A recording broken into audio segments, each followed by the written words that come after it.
Registration వస్తాయి, వాళ్ళకి ఒక పెద్ద ఛాలెంజ్, రైట్? ఇండివిజువల్గా చేస్తే.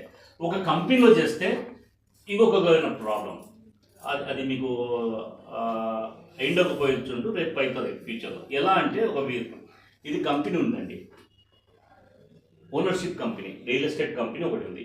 ఈ కంపెనీలో నేను ఒక ఎంప్లాయీగా వర్క్ చేస్తున్నాను. ఒక ఎంప్లాయీగా అంటే ఏజెంట్ నుంచి ఎంప్లాయీగా, అంటే శాలరీ ఇస్తున్నారు, ఇన్సెంటివ్ ఇస్తున్నారు. జస్ట్ లైక్ అదే మీరు ఫ్రీలాన్సర్ కానీ కొందరు ఉన్నారు. ఇప్పుడు ఇతనికి ఏం చేస్తుంటారంటే 2 మిస్టేక్లు మీకు ఇక్కడ క్లియర్ చేస్తాను. 2 మిస్టేక్లు. నంబర్ 1 ఏంటంటే శాలరీ ఒక 15,000 ఇస్తారు. ఎక్కువ శాలరీస్ ఉండవు రియల్ ఎస్టేట్ కంపెనీలో, చాలా తక్కువ ఉంటాయి. 10,000 15,000 మించి శాలరీస్ ఉండవు. రెండోది వచ్చేసి ఇన్సెంటివ్ ఇస్తారు, రైట్? ఇక్కడ చూడండి, ఇక్కడ ప్రాబ్లం ఏమవుతుందంటే నేను గమనించాను, ఇతనికి టార్గెట్ ఉంటుంది, శాలరీ ఇస్తే టార్గెట్ ఉంటుంది ఖచ్చితంగా, ఫ్రీ వర్క్ కదా. 2 అయితే ఖచ్చితంగా చేయాలా, 15,000 శాలరీ తీసుకుంటే 2 చేయాలా. ఇది టార్గెట్, శాలరీ, ఇన్సెంటివ్, టార్గెట్. ఇప్పుడు చూడండి, ఒకటి అమ్ముతే ఇన్సెంటివ్ 10,000 ఇస్తారు,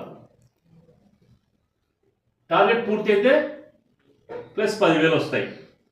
అంటే 20,000 ఇన్సెంటివ్ ప్లస్ 15,000 శాలరీ. ఎన్ని అమ్ముతే వచ్చింది? 2 అమ్ముతే. ఇది కంపెనీది. సేమ్ మీ దాని గురించి చెప్తున్నాను. ఏమి? రెండోది ఇండివిజువల్. ఇక్కడ కంపెనీ ఉండదు, డైరెక్ట్ ఇండివిజువల్ పర్సన్. ఆడ పోయి అతనే చూసుకోవాలా, సోర్ట్ చేసుకోవాలా, డాక్యుమెంట్లు చెక్ చేసుకోవాలా, ఈసీలు తీసుకోవాలా, 2 కస్టమర్లను కూర్చోబెట్టాలా. 2 కస్టమర్లు ఇల్లు. ఈ 2 కస్టమర్లకి ఇతను ఎవరు? ఏజెంట్. ఇక్కడ 2 కస్టమర్లు ఏమవుతారంటే, ఎప్పుడైతే ఇతను ల్యాండ్ అమ్మేతోడు ల్యాండ్ తీసుకున్నవాడి దగ్గర డీల్ జరిగితే ఇతనికి 2% వస్తుంది. 2% అనేది మార్కెట్లో ఒక ఫిక్స్ చేసుకున్న రేటు. రేపు ఏమవుతుందంటే 2% కాడ 1% ఇచ్చినా ఆశ్చర్యపోవాల్సిన అవసరం లేదు. 1 or 2% లోపల ఉంటుంది. ఇక్కడ ఇన్కమ్ ఈ విధంగా ఉంది, ఇక్కడ ఇన్కమ్ ఈ విధంగా ఉంది. ఈ 2 దగ్గర దెబ్బ పడుతుంది. ఎలా దెబ్బ పడుతుందంటే మీకు లాస్ జరుగుతుందండి. ఈ 2 మా దగ్గర లేవని చెప్పడానికి ఒక ఉదాహరణ ప్రాక్టికల్గా తీసుకున్నాను. ఇక్కడ ఏమవుతుందంటే ఒక కస్టమర్ ఇద్దరు ఒకటైపోతే జరిగినా సార్ చెప్పొచ్చు, అయిపోతారు కదా. ఏం చేస్తా అంటే నేను కష్టపడి తీసుకుపోయి ల్యాండ్ చూపించింటాను, ఏమి అతనితో డీల్ ఒకసారి కూర్చోబెట్టింటాను. లేదులే, రేట్ బాగాలేదు, సరిపోలేదులే అని వాడికి వదిలేసింటారు. 4-5 సార్లు తిరుగుతారు, వాడుకోదు. రేపు ఆడో దారిలో కనిపిస్తుంది. ఏం సార్ అది చెప్పింది, ఏం వాళ్ళు మాట్లాడుకొని రిజిస్టర్లు కూడా అయిపోయాయి కదా. మన శ్రమ ఏంది? దాన్ని శ్రమ దోపిడీ అంటారు. జరుగుతాయా? లేదు, జరగలేదు. ఏమి వీళ్ళిద్దరు ఏం చేసినారు? తీసుకున్నారు, తక్కువ కూర్చోబెట్టినావు, నచ్చింది, పట్టును తీసుకుంటే ఏం చేస్తారు? ఏందా నువ్వు ఏం మాట్లాడినావు? ఓకే, నువ్వేం ఓకే ఆ మనిషిని చూపించినావు, మేము మాట్లాడుకున్నావు, దానికి 2%. పట్టు, ఇది పట్టుకో, 10,000 జోలు పెట్టావు, 20,000 జోలు పెట్టావు. కరెక్టా? రైట్? నేను చెప్తున్నది మార్కెట్లో గమనించింది. ఇక్కడ ఏమవుతుందంటే శ్రమ దోపిడీ జరుగుతుంది. ఇక్కడ రిస్క్ ఎక్కువ ఉంది, కన్సిస్టెంట్గా ఇన్కమ్ లేదు. ఎప్పుడోసారి జాక్పాట్ తగ్గుతే తప్ప ఇన్కమ్ లేదు. ఇది రాంగ్. కంపెనీకి వెళ్తాం, కన్సిస్టెంట్గా ఇన్కమ్ కోసం వెళ్తాం. 15,000 కన్సిస్టెంట్గా ఇన్కమ్ ఉంది, టార్గెట్ ఉంది. ఓకే, టార్గెట్ కూడా చేస్తేనే కదా పాపం కావాల్సింది. చేస్తున్నాం. ఎంత వస్తుంది? 35,000 వస్తుంది. సరే, ఇక్కడ మనిషి ఎక్కడ దెబ్బ పడుతుందంటే, ఇక్కడ మనిషి మైండ్ సెట్ చేస్తారు. ఇక్కడ ఏం చేస్తారా? టార్గెట్ అనే పదం ఏమవుతుందంటే మనలో ఒక బ్యాడ్ ఇంజెక్ట్ అవుతుంది, ఒక బ్యాడ్ చిప్ ఏర్పడుతుంది. టార్గెట్కి మించి చేసినప్పుడు ఎవరైనా చూపించండి, చేస్తారా? ఇప్పుడు 2 చేయాలనుకున్నారు, ఫస్ట్ వీకే నాకు 2 అయిపోయినాయి, ఫస్ట్ వీక్లోనే 2 అయిపోయినాయి. ఇంకా 3 వీక్స్ ఉన్నాయి. నాకు ఆలోచన ఏమొస్తుంది తెలుసా? 3వది అవుతుంటే ఎందుకులే వచ్చే నెల వేసుకుందాము, ఊరికే సతాయిస్తారు నా కొడుకు వచ్చే నెల కాకపోతే. దేనివల్ల? ఒక 15,000 కోసం. కరెక్టా? మన ఆలోచన మారుతుంది, నారో థింకింగ్ వస్తుంది, రైట్? ఈ 15,000 మన కొంప ముంచుతుందని మనకి తెలుసు. వాడు తెలుసు ఈ 15,000 ఇస్తే రోజు వచ్చి నా దగ్గర పడి ఉంటాడు అనేసి. ఇది కమిట్మెంట్, టార్గెట్ అండ్ కమిట్మెంట్. మనిషిని ఆక్యుపై చేసుకోవడానికి. ఎందుకంటే ఏమా శాలరీ ఇస్తే కదా నీకు మాట్లాడేది. 9కి వచ్చిన ఏం 10 అవుతుంది, తమాషా చేస్తున్నారు, రేపటి నుంచి టైం రా, అనగలుగుతాడు కదా, 2 కమిట్మెంట్ ఖచ్చితంగా తీసుకోగలుగుతాడు కదా. అందువల్ల 15,000 చూపించేసి మీ శ్రమ దోపిడీ జరుగుతుంది. నెంబర్ 1. నెంబర్ 2 ఇంకోటి ఉంది, ఇది పవర్ఫుల్, నేను తర్వాత చెప్తాను. ఇక్కడ శ్రమ దోపిడీకి కారణం ఏం తెలుసా? ఇక్కడ నీ దగ్గర వర్త్ ఉన్నా, నీ దగ్గర 10 అమ్మే శక్తి ఉన్నా, నీ శక్తిని కుదించబడుతుంది. దేనివల్ల అంటే శాలరీ అనే పదం వల్ల. నీ టాలెంట్ని నువ్వే తొక్కేసుకుంటున్నావు. అది ఇండివిజువల్గా అయితే వేరుంటుంది. ఆ ఇండివిజువల్ చూపిస్తాను. అంటే ఇలా టార్గెట్ శాలరీ అనే పదం లేకపోతే ఎలా ఎదుగుతారని. రెండోది, ఇక్కడ బాగానే ఉంది, ఇక్కడ మనం నష్టపోతున్నాం, ఏదో అలవాటు పడి చేస్తున్నాం. రెండోది ఏమవుతుంది తెలుసా? ఎవరు ఇక్కడ ఓనర్ కదా, నువ్వు ఒక మనిషిని తీసుకోపోయినావు, కస్టమర్. ఇతను కస్టమర్. ఏమి కస్టమర్, ఈ పదానికి మీనింగ్ చెప్తున్నా మీకు. ఈ కస్టమర్ని తీసుకుపోయినావు, 2 టార్గెట్ దగ్గర ఒకటి అమ్మేసినావు, ఇంకోటి నువ్వు పని చేసుకుంటున్నావు. ఈ కస్టమర్కి ఇతనికి ఒక బాండింగ్ ఏర్పడుతుంది. ఎప్పుడు 1/4 ఇచ్చింటావు, మళ్ళీ 2వ పేమెంట్ అప్పుడు, 3వ పేమెంట్ అప్పుడు ఇతను ఏం చేస్తాడు? దినేష్ అనే వ్యక్తి, ఎందుకంటే డైరెక్ట్ ఓనర్ తెలుసు కదా అనేసి ఆయన దినేష్కి ఫోన్ చేయకుండా ఓనర్ దగ్గర పోతాడు. కస్టమర్ పోయినప్పుడు ఏమవుతుంది? ఈ ఓనర్కి ఒక ఆలోచన వస్తుంది, ర్యాప్ ఏర్పడి ఎవరన్నా ఉంటే చెప్పండి సార్, మీకు ఏదో ఒకటి ఇష్టం లేదు. చూడండి, సిస్టమ్ లేకపోతే ఎంత డ్యామేజ్ అని. సిస్టమ్ అనేది మధ్యాహ్నం లేకపోతే అక్కడ మారిపోతున్నాయి ఈక్వెన్సెస్. ఇక్కడ ఏమవుతాడు? దినేష్ ఏందిలబ్బా, ఏం డైరెక్ట్ ఓనరే తెలుసు నాకు, పోతే తగ్గిస్తాడు. ఉన్నాడు సార్, మా బాగున్నాడు తీసుకుంటున్నాడు, మా మామ ఉన్నాడు తీసుకుంటున్నాడు అంటే వీడికి ఆశ బలిగి వీడికి ఇచ్చేది ఏదో, వీడికి ఇస్తే నాకు ఇంకా షార్ట్ కట్లు వస్తాయి కదా, వీడు వారానికి నెలకు 2 అమ్మేది ఇక్కడ నాకు 10 అయితే కదా అని ఇక్కడ డైరెక్ట్ కనెక్షన్ ఏర్పడతాడు. తెచ్చింది ఎవరు? దినేష్. లాస్ అవుతుంది ఎవరు? దినేష్. లాభ పడుతుంది ఎవరు? కంపెనీ. ఈ మధ్యన ఇది మనం కంట్రోల్ చేయగలుగుతామా? చేయలేం. మన యొక్క సోర్స్ని ఇంకొకడు వాడుకుంటున్నాడు. కరెక్టా సార్? దీన్ని నివారించగలుగుతామా? ఎందుకు? ఇక్కడ ఓనర్ అనేవాడు ఉన్నాడు కాబట్టి ఓనర్కి ఎప్పుడైనా కానీ సెకండ్ లేయర్ దుర్బుద్ధి పుడుతుంది, సెకండ్ ఆలోచన ఖచ్చితంగా వస్తుంది. ఓనర్కు రాకపోతే క్లయింట్కి వచ్చినా కానీ సిచ్యువేషన్ మారిపోతుంది కదా. ఇలా జరిగినాయి. నా క్లయింట్, నేను తీసుకుపోయే క్లయింట్ ఏమి అతను ఏజెంట్గా మారిపోయినాడు. నేను తీసుకుపోయే క్లయింట్ 4-5 ఇప్పించేసి అక్కడ నుంచి కమిషన్ తీసుకున్నాడు. దాంట్లో వాళ్ళు ఒకటైపోయినారు. నేను ఎవరిని? వెదవనే కదా. నా సోర్స్ని, నా యొక్క నిధిని వాని చేతిలో ఇచ్చినట్టే కదా. ఎందుకు తిరిగి మాట్లాడలేను? మాట్లాడితే రేపు తీసేస్తాడు, నా ఉద్యోగం పోతుంది. ఉద్యోగం అనే మైండ్ సెట్తో కాంప్రమైజ్ అవుతున్నాను. ఇక్కడ ఈ 3 ఉండవండి. ప్రొవిజన్లో ఈ 3 ఉండవు. ఏముంటుంది సార్? ఇక్కడ ఒక సిస్టమ్ ఉంటుంది. నీ క్లయింట్ వచ్చినా కానీ నువ్వు దినేష్ త్రూనే రా. ఎందుకంటే Dinesh is the sourcing person. నాకు నువ్వు ఈరోజు వస్తావు, 1-2-3 ఇస్తావు, నువ్వు వెళ్ళిపోతావు. నాకు ఇది ఇంపార్టెంట్ పర్సన్. ఎందుకంటే ఇక్కడ నేను ఓనర్ అయితే నాకు దుర్బుద్ధి పుడతాను. నేను ఓనర్ కాదు, ఇక్కడ నేను ఒక సిస్టమ్. నేను సిస్టమ్ని డెవలప్ చేసుకోవాలనుకున్నప్పుడు నాకు ఈ ఆలోచన రాదు. నా సిస్టమ్ దెబ్బతింటుంది. అండర్స్టాండ్? అక్కడ ఎంప్లాయ్ పోతే పోనీ ఇంకొకటి వస్తాడు. రేపు ఇది జరగవచ్చు కానీ ఇక్కడ జరగదు. ఎట్లా జరగదు సార్? మీకు కూడా ఆలోచన రావచ్చు. నాకేం పని ఉందా నువ్వు ఉన్నప్పుడు? నేనేం చేస్తాను? ఇన్కేస్ వచ్చినాడు, వానికి దుర్బుద్ధి పుట్టినా కానీ నేనేం చేయలేను కదా. వాడు వచ్చినాడు, సార్ దినేష్ ఏం లేదు సార్, నాకు తెలుసు, నాకు ఉన్నారు ఒక 5-6 మంది, టీచర్ ఒకటితో వచ్చినాడు నా దగ్గరికి. ఉన్నారు, గొప్పలు కూడా ఉన్నారు, నేను అది కూడా చూసిన. ఉన్నారు, ఏమన్నా చెప్పండి ఉంటే. సరే సార్ పిలుచుకోరండి. పిలుచుకొని వచ్చి క్లోజ్ చేసిన. ఆశపడినాడు. దినేష్ని పిలిచినాను, మీ వాడు ఇట్లా ఉన్నాడు చూడు, వాడు బాగా యాక్టివ్గా ఉన్నాడు, వాడిని వేసుకొని కింద దినేష్ కింద సోర్స్ ఇచ్చిన. ఎందుకంటే నాకు దినేష్ అనే వ్యక్తే నాకు ఉండాలా. వాడు మధ్యన వచ్చి, ఎందుకంటే సిస్టమ్ దెబ్బతింటుంది కదా ఒకని వల్ల. నేను సిస్టమ్ పెట్టినప్పుడు అలాంటి పని పొరపాటున కూడా చేయను. ఇలా అలాంటి వ్యక్తే కావాలా. ఈయన తీసేసి ఇంకొకటి వస్తాడు. నాకేమి సిస్టంలో నాకు అలా శాలరీ లేదు కాబట్టి దినేష్ నా దగ్గర వచ్చిన ప్రతి వ్యక్తి నా సోర్స్. నా సోర్స్ని ఎందుకు పాడు చేసుకుంటా? ఎవడో వస్తే నా సోర్స్ని ఇంకా స్ట్రాంగ్ చేస్తా కదా. నేనేం చేస్తా? వాడికి ఆపర్చునిటీ ఇస్తా. ఇచ్చి ఏం చేస్తా? దినేష్ వాడు ఆపర్చునిటీ కోరుకుంటున్నాడు, వాడు కొంత ఎక్స్పెక్ట్ చేస్తున్నాడు, నువ్వు పోయి ఏం చేస్తావంటే మన దగ్గర నుంచి సోర్స్ చేసుకోపో. అప్పుడు దినేష్ ఏమప్పా సార్ మంచి నా కస్టమర్కి ఇస్తే కస్టమర్ని కూడా అసోసియేట్ చేసి నా కింద ఇచ్చినాడు. That is system. అప్పుడు ఏమవుతుంది, మీరు ఇంకా స్ట్రాంగ్గా తయారవుతారు. కరెక్టా? బయట ఇలాంటి దోపిడీ జరుగుతున్నందుకు ఇలాంటి సిస్టమ్ తయారు చేశాను. రేపు ఈ సిస్టమ్ మీరు చూస్తుండండి, అంతకంతగా ఎక్స్పాండ్ అవుతూ పోతుంటుంది. దీన్ని ఏమంటారంటే కార్పొరేట్ సిస్టమ్ అంటారు. నాకు ఒక వ్యక్తి నుంచి పరిచయం అంటే నువ్వు 100 ఏళ్ళైనా ఆ త్రూ రావాల్సిందే. నో డైరెక్ట్ లేడు ఆ సిస్టమ్. ఇప్పుడు దినేష్ నా దగ్గర లేడు, సంవత్సరం అయింది లేడు, సర్వీస్ ఇవ్వడం లేదు. నువ్వు రా, అప్పుడు నీకంటూ దినేష్ కోడ్ని నీకు ఫార్మాట్ చేస్తా. ఇక్కడ కోడింగ్ సిస్టమ్ ఉంటుంది. మీ నుంచి వచ్చినారా, మీరు ఒకరిని పరిచయం చేసినారా, మీ త్రూనే కానీ వాడు 100 చేస్తాడు ఫ్లాట్లు, వాడికి అంత కెపాసిటీ ఉంది. మిమ్మల్ని పక్క జరిపి ఏ రోజు చేయండి.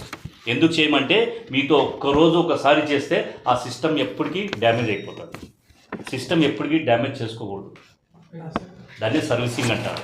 సిస్టమ్నే సర్వీస్ చేయగలుగుతాం కానీ వ్యక్తులను సర్వీస్ చేయలేము. Right sir? అలాంటప్పుడు ఇన్కమ్ గురించి మాట్లాడుతుంది సార్. బయట ఇప్పుడు ఒక చిన్న ఎగ్జాంపుల్, వెల్దుర్తిలో ఒక 13 ఎకరాలు మేము వెంచర్ వేసినాము. అక్కడ కాస్ట్ వర్త్ 2 లక్షల సెంటు, 3 సెంట్లు వచ్చేసి 6 లక్షలు. ఈ 6 లక్షల ప్లాట్ అమ్మితే individual system and company system ఎంత వస్తుంది ఇస్మాయిల్ చెప్పండి? 6 లక్షల ప్లాట్ అమ్మితే బయట ఏజెంట్కి ఎంత వస్తుంది, ఒక కంపెనీలో మీకు ఎంత వస్తుంది మీరు చెప్పండి. మీరు యాజ్ ఎ కంపెనీలో వర్క్ చేస్తున్నారు, బయట వర్క్ చేసే వాళ్ళకి మీరు చెప్పండి సార్ ఎంత వస్తుంది? 12,000 వస్తుంది. ఇక్కడైతే 12K వస్తుంది. కరెక్టా? ఇక్కడైతే ఒక ఫ్లాట్ అమ్మినందుకు సాలరీ ప్లస్ ఒక 10,000 కదా. ఇంకోటి కూడా అమ్మాలండి అన్న, టార్గెట్ ఒకటే కాదు సార్. 2 అమ్మినాను అనుకోండి, ఏమి 2 అమ్మినందుకు ఇక్కడ ఏమవుతుంది, 35,000 వస్తుంది కదా. ఇక్కడ 2 అమ్మినందుకు, ఇక్కడ 1 అమ్మినందుకు, ఇక్కడ 2 అయితే 24,000 వస్తుంది. కరెక్టా? సరే, ఇక్కడ 2 అమ్మితే 24,000 బయట, అది కూడా 2% పూర్తిగా ఇస్తే. 1-2 తీసుకున్నాను అనుకో తగ్గిస్తాడు కదా. ఇక్కడ మేమెంత ఇస్తున్నామంటే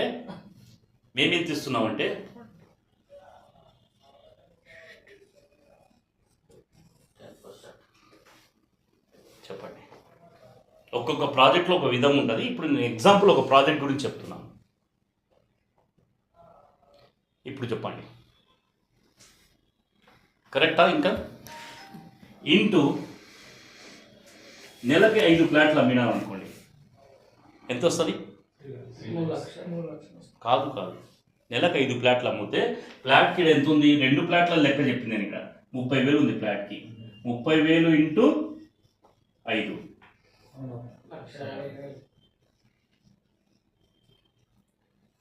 5 అమ్మడానికి బయట 1 అమ్మడానికి ఈక్వల్. బయట 1 అమ్మేవాడికి పట్టేంత టైము ఎఫర్ట్స్ మా దగ్గర 5 అమ్మగలుగుతాడు. ఎందుకంటే సిస్టమ్ సహకరిస్తాయి, అన్నీ సహకరిస్తాయి నీకు. బయట 1 అమ్మడానికి అన్నీ నువ్వే చేసుకొని అమ్మాలా. ఆ దానికి పెట్టినంత ఎఫర్ట్ ఇక్కడ పెడితే 5 అమ్మగలుగుతావు అని చెప్పినాం.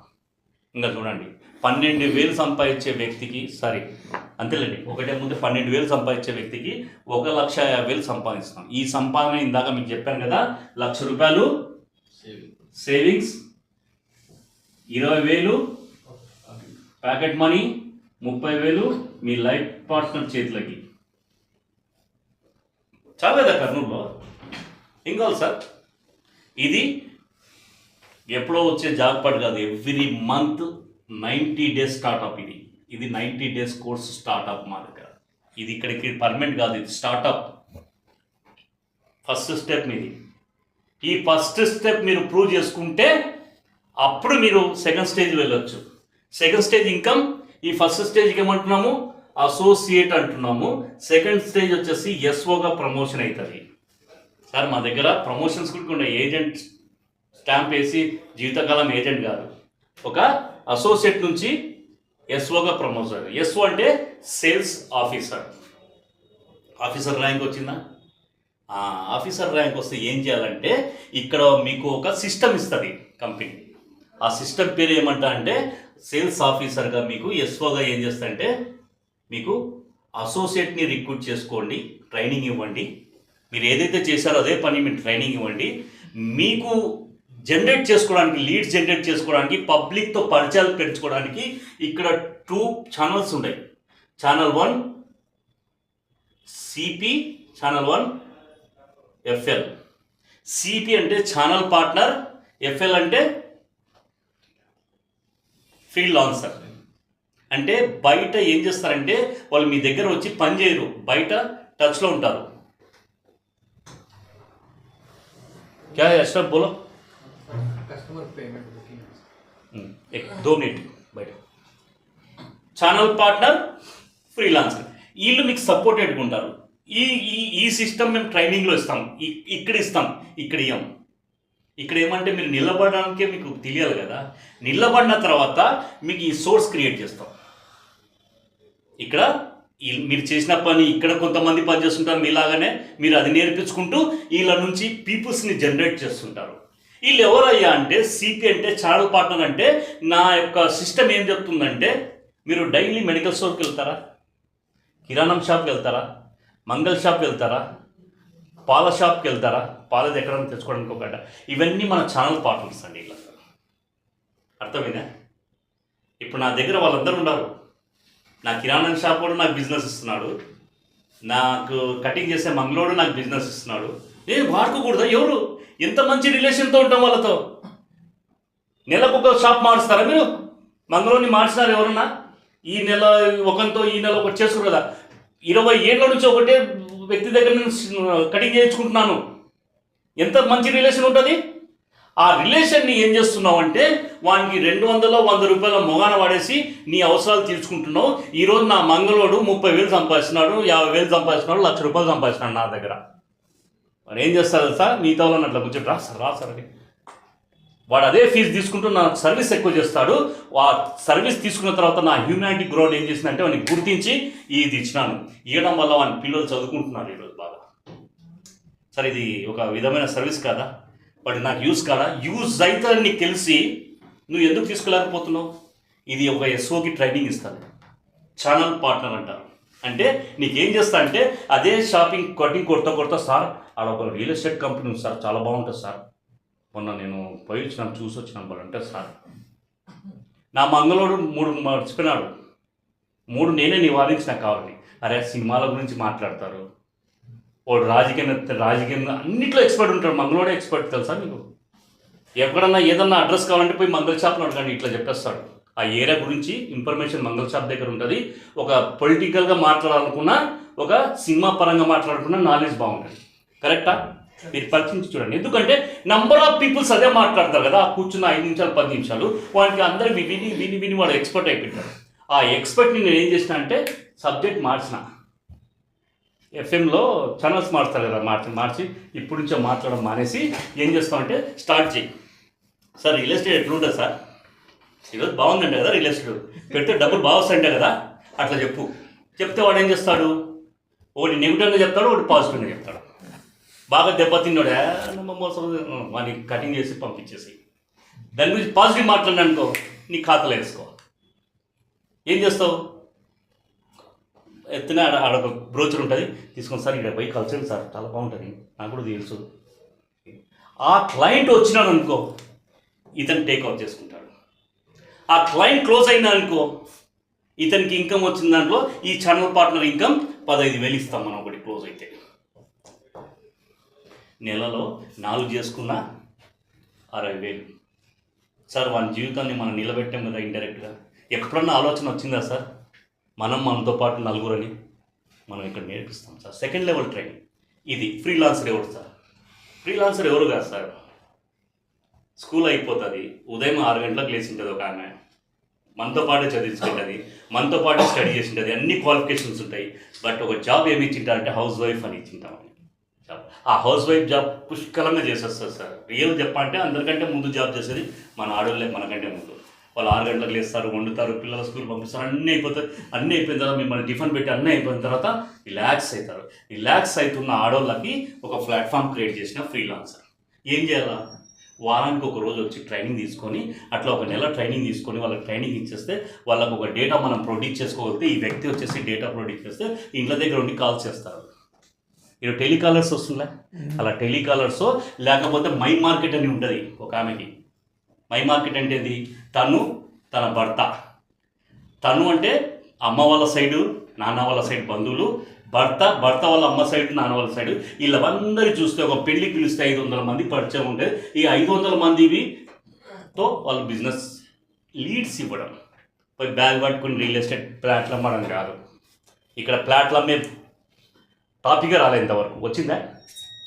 వీళ్ళు ఏం చేస్తారు, ఇంట్రడ్యూస్ చేస్తారు. ఎవరు చేస్తున్నారు? ఈడెవడు ఆల్రెడీ ఇవన్నీ ట్రైనింగ్ తీసుకుని ఎక్స్పర్ట్ అయినాడు, సంపాదన నేర్చుకున్నాడు, సంపాదన క్రియేట్ చేసినాడు. ఇక్కడ ఏం చేస్తున్నాడు, తొందరగా క్యాచ్ చేసుకుంటాడు, వానిపై ప్రజెంటేషన్ ఇస్తాడు, నీట్గా ఎక్స్ప్లెయిన్ చేస్తాడు, క్లోజ్ చేసేస్తాడు. క్లోజ్ చేసేసి వీళ్ళకి ఏం చేస్తారు, 15,000 ఇంటికి పంపిస్తాడు. ఇంట్లో కూర్చున్నామే నెలకు 2 క్లోజ్ చేసుకున్నాం, 30,000 వస్తుంది హౌస్ వైఫ్కి. ప్రతి వ్యక్తులు వాళ్ళ దగ్గరకు వస్తున్న వాళ్ళకందరికీ వాడుకుంటే ఈయనకి వస్తున్నాయి. ఈ ఛానల్ వీళ్ళకి ఇస్తాం. వీళ్ళకి ఎందుకు ఇవ్వమంటే వీళ్ళు ఇంకా ట్రైనింగ్లో ఉంటారు, బేసిక్లో ఉంటారు, వీళ్ళు ఎక్స్పర్ట్ కాదు. ఇన్నోంచి ఇక్కడికి వచ్చిన తర్వాతనే ఎక్స్పర్ట్. ఇక్కడ చూడండి, source, direct source, indirect source. ఇప్పుడు చెప్పండి, ఈయన ఇన్కమ్ ఎంత ఉండొచ్చు? 1,50,000 ఉంటుందా? చెప్పండి సార్. ఎందుకంటే ఇక్కడ ఏమవుతుందంటే, ఇక్కడ ఈయన నుంచి ఇన్కమ్, ఈయన నుంచి ఇన్కమ్, ఈయన నుంచి ఇన్కమ్, టీమ్ ఇన్కమ్ అంటారు. ఇక్కడ వచ్చిన తర్వాత టీమ్ ఇన్కమ్ సపోర్ట్ అవుతుంది. Self income, team income. Team income ఒక 1,50,000 అవుతుంది. సెల్ఫ్ ఇన్కమ్ లేదా అంటే 3 lakhs సోర్స్ చేసుకుంటాడు ఎవ్రీ మంత్. ఇంకా చెప్పండి, సేమ్ 1.5 lakhs సెల్ఫ్లో చేసుకుంటున్నాడు, ఇక్కడ చేసుకున్నట్టే ఇక్కడ చేసుకుంటున్నాడు. మిగిలిన టైం అంతా వీళ్ళకందరికీ ఆపర్చునిటీ ఇస్తున్నాడు. ఆపర్చునిటీ ఇస్తున్నాడు సార్. ఇస్తున్న వ్యక్తి ఏం చేసుకుంటున్నాడు, రూపాయలో 90 పైసలు వాళ్ళకి ఇచ్చి 10 పైసలు ఈయనకి ఇన్సెంటివ్ వస్తుంది. మంచిదే కదా. ఇక్కడ 3 లక్షలు గెలినాడు. దీని తర్వాత ఇక్కడ లీడర్ ఉంటాడు, అతనికి వచ్చేసి ఇది first step, second step, third step ఏంది, ఆర్ఎం. ఆర్ఎం అంటే ఏమి సార్? రీజనల్ మేనేజర్, కరెక్టా? యా, ఇది మార్చడం మనం. చూడండి, రీజనల్ మేనేజర్ ఏంది, సంస్థలకు ఉండాలి అవన్నీ. మనం ఇక్కడ ఏం చేస్తున్నాం, మనం ఫ్రీలాన్సర్స్ కదా, ఎంప్లాయీస్ కదా. ఎంప్లాయీస్ రీజనల్ మేనేజర్ అని చెప్పుకోవాలా కదా. తనకు ఎందుకంటే ఒక యుగో ఉండాలా, ఒక క్యాడర్ ఉండాలి. మనకి యుగోలో ఎందుకు ఆ రిలేషన్షిప్ మేనేజర్ పెట్టుకుందాం. మీరు అదే కదా, రిలేషన్షిప్ మేనేజర్ అంటే ఎవరు, ఇతను చేసిన కస్టమర్ కానీ ఇతను చేసిన కస్టమర్ కానీ వచ్చి బాడీ ఇక్కడ ఆగింటుందంతా. ఇది జంక్షన్. ఈ జంక్షన్లో అందరికీ ఎస్ఓని కూడా వాళ్ళ క్లయింట్స్ను అడ్వైజ్ చేసిన. ఇప్పుడు రిలేషన్షిప్ మేనేజర్ పక్కన ఉన్నాడు, మీ ఫ్రెండ్ ఎవరమ్మా? Relationship manager. అందుకు ఈ రిలేషన్షిప్ మేనేజర్ ఈ బాడీ అంతా కలిస్తే సపోర్ట్ చేసే లీడర్. ఈ లీడర్ ఎంత ఉంటుందంటే సెల్ఫ్ అంతా కలుపుకొని ఇంకా 5 లక్షలు డ్యామ్ షూర్గా వస్తుంది. ఇంకా చెప్పండి, వీడికి రావడానికి కాళ్ళు పట్టుకొని ప్రమోషన్ తీసుకోవడానికి రికమెండేషన్ అవసరమా? No recommendation, no graduation. నీకు ఇక్కడ పెద్ద నీ సర్టిఫికేట్ల మీద ఇవ్వము, నీ యాక్టివిటీ మీద, నీ యొక్క పర్ఫార్మెన్స్ మీద, నీ ఎఫర్ట్స్ మీద ఇస్తాం. ఇక్కడ నుంచి ఎక్కడికో ఈ ఇన్కమ్ ఉంటుంది. సరే, ఈ ఇన్కమ్ రావడానికి ఎంత టైం పడుతుంది? 6 months చాలు, లేదంటే 1 year, లేదంటే మహా అంటే 1.5 year, 2 years. సార్ 2 yearsలో 5 lakhs శాలరీగా ఎదిగే వాళ్ళు ఎవరన్నా ఉన్నారా? చూపిస్తారా? ఎవ్రీ మంత్ సార్, ఇయర్లీ ఇది కాదు. చెప్పండి సార్. ఇంత పెట్టుకొని మనము ఈరోజు నిర్ణయం తీసుకుంటే ఏమవుతుంది అనేది 90 రోజుల తర్వాత చూడాల్సి వస్తుంది. ఏం చేయాలనేది 90 రోజులు పాటిస్తే వస్తుంది. ఎవరైనా చేసినారా లేదా వాళ్ళతో పాటు ఉంటే వస్తుంది. ఈ 3 మీరు చేయాలా, నేను కాదు. నా పని అయిపోయింది, done. Right sir. Any doubts? ఏదైనా డౌట్స్ ఉన్నాయా సార్? ఇప్పుడు కస్టమర్ని తీసుకొచ్చింటాం ఆఫీస్కి, బుకింగ్ చేసేటప్పుడు 10,000 20,000 వచ్చిన కాడికి పెడతారు, 50,000 అవుతాము సపోజ్.